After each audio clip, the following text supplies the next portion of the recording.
Hi, folks, and welcome back to Glenn and Adrian's Rock Talk. Today's subject is going to be Black Sabbath, Volume 4, an album that we both go back with, but you especially do, Adrian. Yes.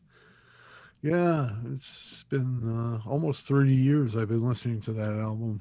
It starts off with Wheels of Confusion, which is I just like the riff to that song.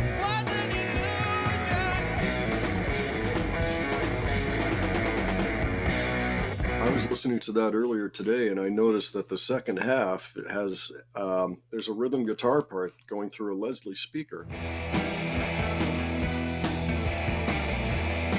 Oh, which yeah. Is, which is the Yeah, thing you that's normally the hear Hammond organs straightener. going. I think on some copies of Volume 4, that's called the straightener. It's like Yes. Wheels of Confusion / the straightener. And then there's Tomorrow's Dream, which is Yeah, it's got a great I riff. don't know what to. Oh, yeah, definitely. Yeah.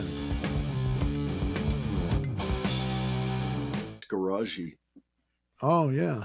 I noticed Tomorrow's Dream is whoever the person is, the narrator is they're leaving town. They're like, this world's no good for me around here. I'm going to leave to try to fulfill tomorrow's dream. Leaving tomorrow at daybreak.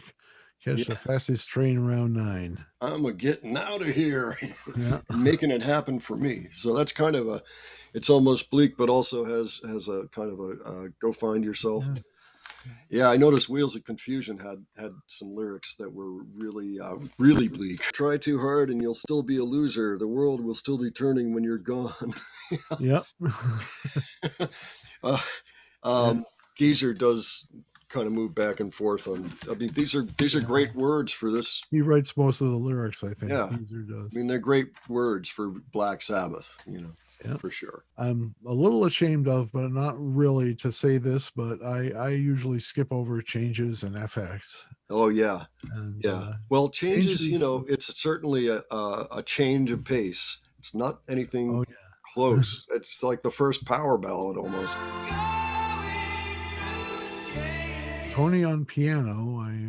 There's also a mellotron in that song. Oh right, yeah, Odd that yeah. I He remember probably that. did. Why I never listened to it.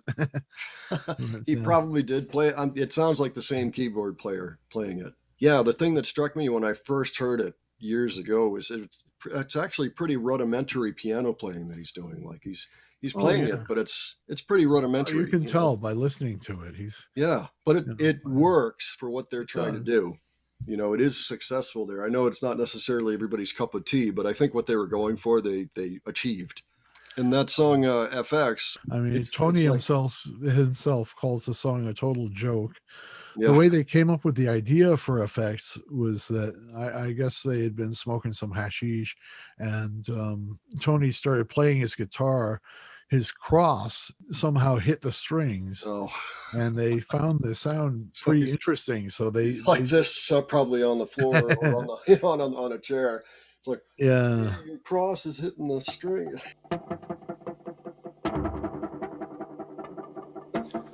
Hey, I yeah. wonder if that inspired Jimmy Page to start using a bow. Oh, maybe. I don't know.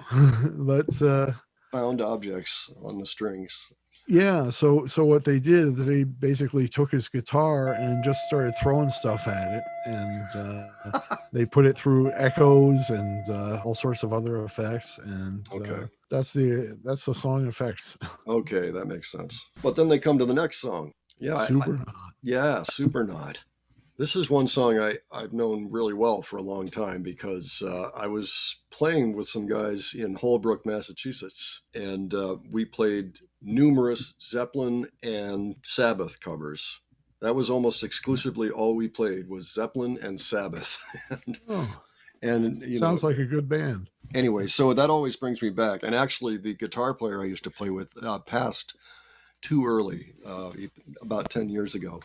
So now when I hear that song, I just think of him having a great time and playing it, rocking out.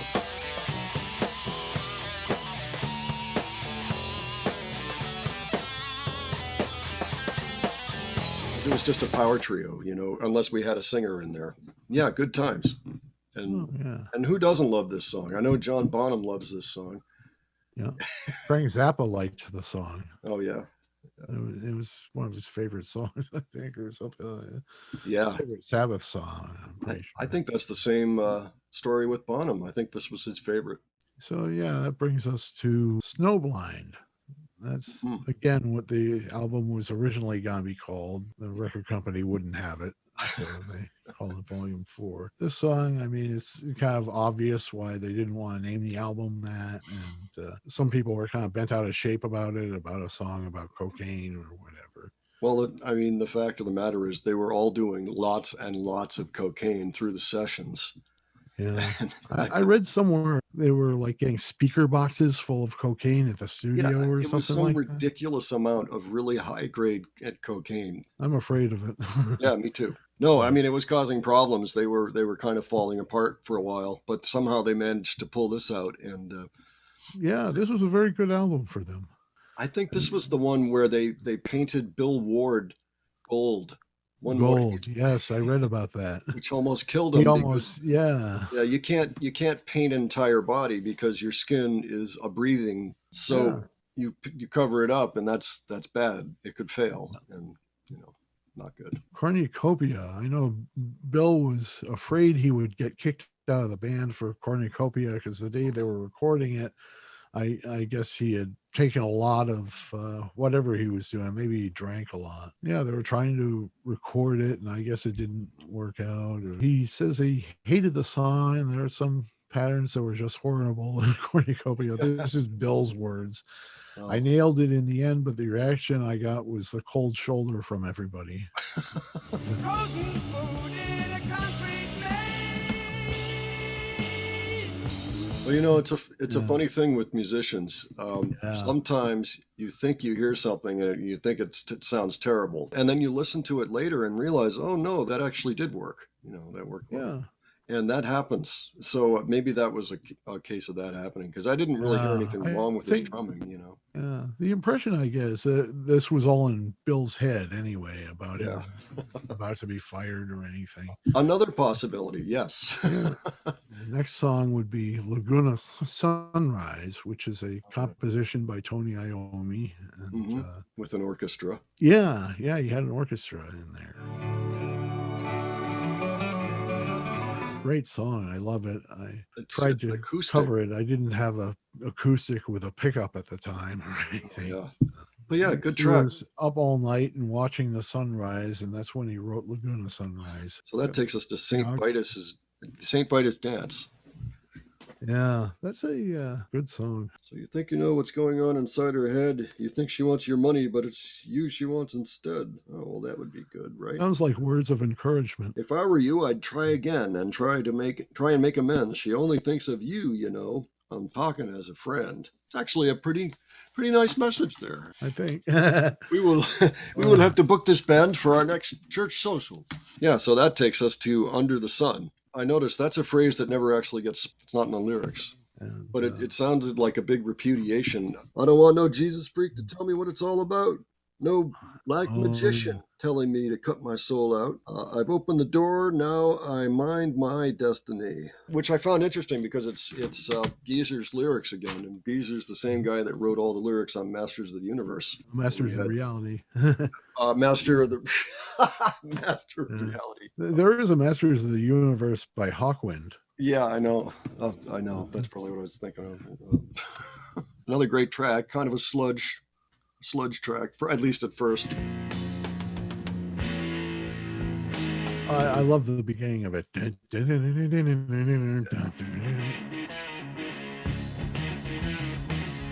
That's just so classic right there. Really, this might be. I think a lot of people view this as their best album, unless they view Master of Reality their best album.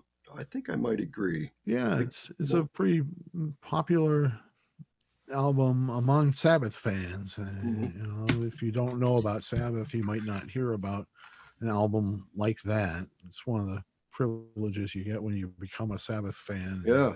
Gosh, yeah, I know that it went gold after it was out for a month or so, and yeah, the critics liked it for a change. Like Lester Bangs became a Black Sabbath fan with this album. Yeah. The big music critic, and so In 2000, a magazine called Q put it at number 60 in their list of 100 greatest British albums ever. Described the album as the sound of drug-taking, beer-guzzling hooligans from Britain's off-pilloried cultural armpit let loose in L.A.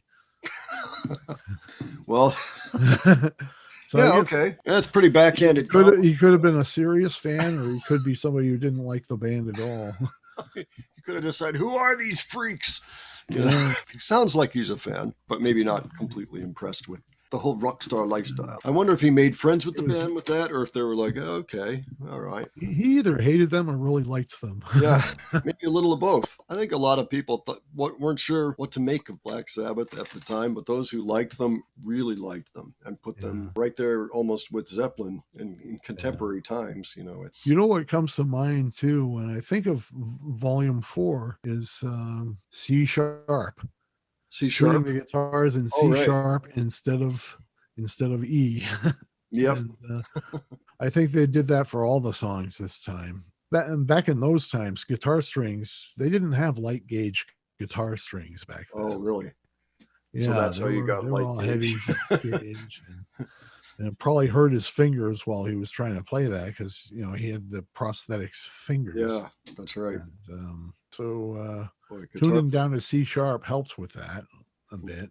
And it also brought this sinister sound that's the classic Black Sabbath metal sound or whatever. Black Sabbath are considered the godfathers of heavy metal. I don't know whether I would actually call them heavy metal or not, but they're definitely like hard rock. Well, they were sure an influence on a lot of people. I mean, most heavy metal bands, I think, liked Black Sabbath. Oh, yeah. They were an influence. I don't know if I would say they were heavy metal themselves. Maybe, some aspects of it, definitely. But, yeah, I'm not even sure. To me, it sounds like hard rock. All right. So this particular Sabbath album, I think I would probably give it 4.5, maybe 5 stars. 5 being the top. I put it up pretty high. It may not be absolute. I might make it 4.5, but because you're I'd right. probably make it 4.5, but I mean, it's really good. It's not the perfect album, but it's really good. All right. Well, folks, thank you very much for being here with us while we contemplate this record. A very good one. If you haven't heard it, go listen to it. There will be a Spotify list. Check it out on Spotify and buy it if you like it. That's right. That's right. Support the artists. They're all still living. Oh, yeah. Yep. All right. And with that, if you wouldn't mind subscribing, if you haven't already, maybe leave us a little like down there. Check out some of our other videos. Leave a comment if there's something in particular you'd like us to check out and talk about. Until next time, folks, we're out. I'll see you later.